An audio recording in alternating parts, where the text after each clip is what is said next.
Welcome back to the Badass Broadcast, where we burn through the bullshit and rise into our unstoppable power. I am your host, favorite fire starter and nervous system regulator, the Queen Lady T.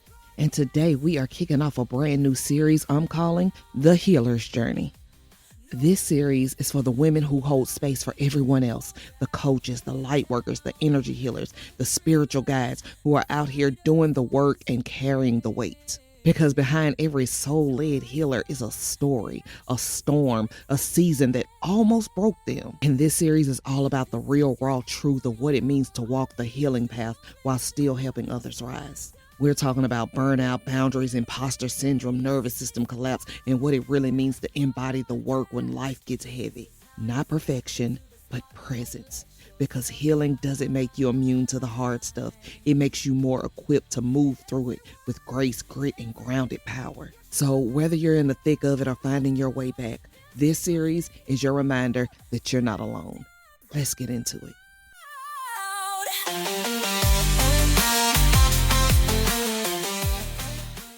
All right, let's talk, because something came across my screen a little while ago that didn't shock me because it was new. It shook me because it echoed something I already knew in my bones. And there was a post asking, would you accept coaching from a coach who is on antidepressants? Now, the question itself was already loaded, but what stopped me in my tracks was the response from a coach that I follow. She went on a whole rant on her own profile about this specific post, stating how, with big pharma trying to push meds and, the dangers of medications and blah, blah, blah. But then she said, someone who cannot help themselves has no business coaching. Whew. Baby, that was not honesty. That wasn't discernment. That was pure shame dressed up as spiritual superiority. And first, let me be clear in my answer. Because no, I probably wouldn't hire a coach who's on antidepressants. Not because there's anything wrong with antidepressants, and not even because I think medication means weakness. It's simply not my path. I live a more holistic life. Plant medicine, breath work, somatics, energy work. That's my lane. But here's the part people miss. Just because someone isn't my coach doesn't mean they aren't someone else's medicine. Because there is a woman out there right now who feels ashamed for needing help, who's taking antidepressants or needs antidepressants and wondering if she still has a purpose. And maybe that coach is exactly who she needs. So this idea that if you're struggling, you can't lead, that if anything collapses, your marriage, your body, your mental health, you lose your right to guide, that's not truth. That's internalized shame. And that belief right there, that's what burns healers to the ground, because life has a way of humbling you. When you sit wrapped in your ego waiting for the perfect moment to project your internalized shame, you are one storm away from total collapse. Because as soon as one little thing falls out of place in your life, soon as one little thing that you've been shaming somebody else for goes wrong for you, as soon as something you thought you had control of shows you that you have no control at all, that imposter syndrome is going to swoop in and eat your ass up. Now, here's the thing. I didn't find healing work because I wanted to help people. I found it because I was drowning. Years ago, I was already standing in a marriage that was dead, emotionally, spiritually, energetically. I wanted out. And then COVID hit. My husband got sick. His heart stopped 3 times. He spent weeks on a ventilator, months in the hospital. And when he came home, he wasn't the same. His memory was foggy. His clarity was gone. Normal life was different. And I was trapped in a life I had already left in my heart. Trying to be strong, trying to survive, completely frozen inside. Until one day, there was a whisper. Not loud, not dramatic, just balance your chakras. I had no idea what the fuck that meant, but I followed the thread. One audiobook led to another, and that led me to crystals, that led me to Reiki. And let me be clear, I didn't want Reiki. I didn't understand it. I didn't believe it would work. But something deeper than logic said, this is it. So I took my first Reiki class. Nothing happened. Then one day, everything did. I called in Reiki and the energy hit my hand so strong it took my breath away. It was real. It was alive. It was undeniable. I later learned, almost recently actually, that I'm clairsentient. Translation, I feel everything. So when Reiki turned on for me, it turned on loud. So I kept going. Usui Reiki, Quantum Reiki, Karuna Ki Reiki, Divine Fire Reiki. Each one took me deeper into myself. And then I stood at the door of Kundalini Reiki and I hesitated. Not because I wasn't ready, but because I had been programmed to fear it. You've probably heard the horror stories about Kundalini awakenings or how Kundalini is evil. The warnings, the conditioning. So I waited. I wasn't looking for awakening. I wasn't chasing enlightenment. I just wanted to survive my life. And what I learned was this. When your nervous system feels safe, awakening happens naturally. You don't have to force it. You don't have to chase it. And it's not even going to wait on your permission. But life didn't stop there. Fast forward a few years post-divorce, out of that marriage, out of that job, 5 kids left at home, a business to build from scratch, and me, I stopped tending to myself. I stopped resting. I stopped practicing. I stopped receiving. And in 2025, my nervous system didn't whisper. It collapsed. Burnout, shutdown, emotional numbness. I woke up every day with one thought screaming in my head. I hate my life. And no, I didn't want to die, but I didn't feel alive either. I was surviving on pure defiance. Not because I had a big support system, not because I had a tribe, but because I refused to quit. I refused to give the world the satisfaction. And honestly, it was 2 people who kept me here. And I know you're thinking, but you got 6 kids. But no, it wasn't family. It wasn't community. It wasn't a course. It was those 2 souls in my life that checked on me, that asked me out the blue, how are you really? Or I was just thinking about you.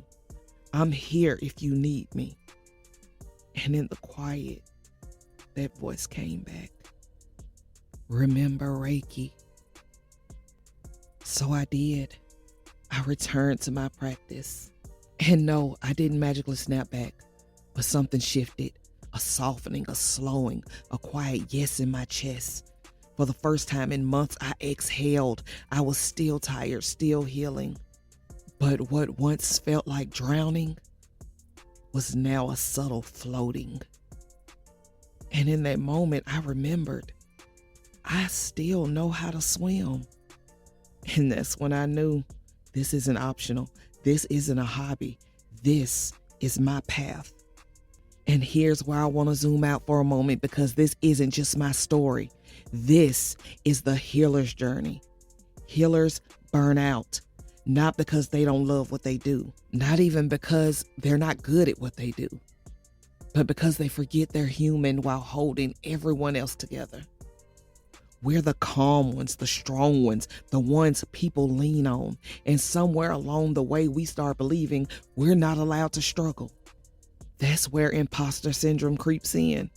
Because when you're tired, when you need support, that voice says, who the hell do you think you are to help anyone? But hear me when I say this. Struggle does not disqualify you. Most healers don't burn out because they're doing it wrong. They burn out because they forget to include themselves in the healing.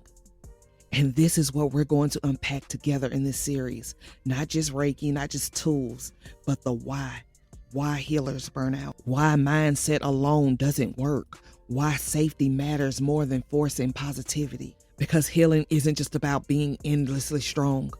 It's about regulation, receiving, resting without collapsing. So consider this episode an opening conversation, not a deep dive, not a how-to, just a doorway into the healer's journey.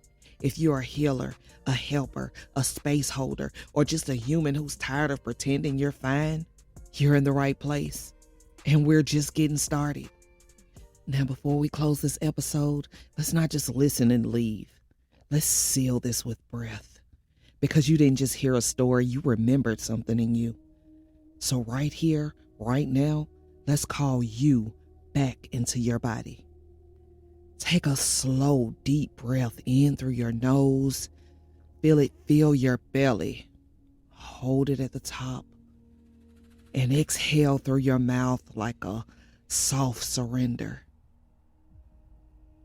Now again, inhale deeply. Hold. Exhale longer this time and let it all go. Now begin box breathing with me. So how this works, you're going to inhale for 4 count, hold for 4 count, exhale for 4 count, hold for 4 count. So inhale, 2, 3, 4, hold, 2, 3, 4, exhale, 2, 3, 4, hold, 2, 3, 4. Now let's do that again. 2 more rounds. Inhale, 2, 3, 4, hold, 2, 3, 4, exhale, 2, 3, 4, hold, 2, 3, 4. Last time. Inhale, 2, 3, 4, hold, 2, 3, 4, exhale, 2, 3, 4, hold, 2, 3, 4. You are the calm. You are the anchor. You are the medicine you came here for. Now return to a natural breath. Let it be gentle. Let it be yours. And just notice, is there a little more space? A little more softness? Affirm with me. I am not behind. I am not broken. I am human. And I am home. Now place one hand on your heart, one hand on your belly, and thank your body for being here. Even when it's tired, even when it's healing. And you can come back to this breath anytime the world gets loud, because this is your reset button. I can't wait to dive into more episodes of this powerful Healer's Journey series. But until then, remember, you are an unstoppable badass, worthy of everything your heart desires. Let's get it. The spark ignites, a revolution born in the firelight. No more hiding, no playing small. It's time to rise, we're claiming it all. If this episode spoke to your soul, don't keep it to yourself. Like it, share it, send it to someone who needs a dose of badassery in their life. Want to be a guest on the show? Got a powerful story, message, or mission? Apply now at unstoppablebadass.me. Need a high vibe home for your healing and growth? Join my free Facebook community, The Elevated Soul Tribe. It's where soul-led women come to rise, connect, and stay real. If you're a seer, light worker, or spiritual badass who's done shrinking, step inside the fire and rise with us in Sacred Wildfire, my virtual queen circle. Feeling stuck or ready to break through? Book your free badass breakthrough session and let's uncover what's been holding you back. Clarity, power, momentum, all waiting on the other side. Ready to activate your healing gifts? Enroll in my Kundalini Reiki activation and attunement course. Step into or deepen your healer's journey with sacred energy work that transforms you from the inside out. Want to show some love? Donate or shop at buymeacoffee.com/The Queen Lady T. because your support helps me keep lighting fires and dropping truth. You can find all these links in the show notes, the description, or at unstoppablepadass.me.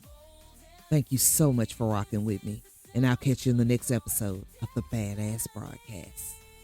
It's the Badass Broadcast. Claim your crown. No limits, no boundaries, no backing down. For the dreamers, the fighters, the ones who dare to rise from the ashes to take their share. This is your anthem, your power unleashed, a movement of love, a force of peace. It's the Badass Broadcast. It's your time, step into the spotlight, let yourself shine.